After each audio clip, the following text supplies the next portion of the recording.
விவேக சூடாமணியில் பகவத் பாதால் சொல்கிறாள், திதிக்ஷா பொறுமைனா என்னது?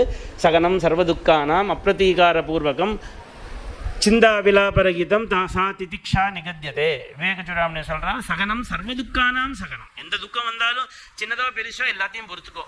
பொறுத்துட்டா மாத்திரம் போராது. சகனம் சர்வதுக்கானாம் அப்பிரதீகார பூர்வகம்.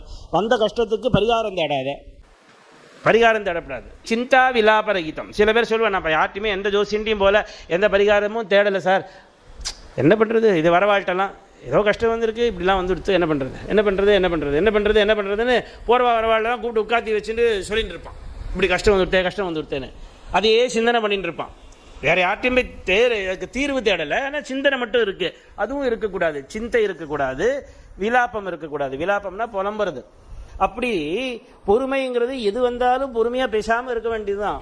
பகவான் பார்த்துப்பான், கஷ்டத்தை தீர்ப்பான். ஏன்னா அவன்கிட்ட தான் ஒப்படைச்சிருக்கோம், அவனுக்கு சேவை பண்ணிட்டு இருக்கோமோ இல்லையோ, அதனால அந்த பொறுமையோடு இருக்கணும்.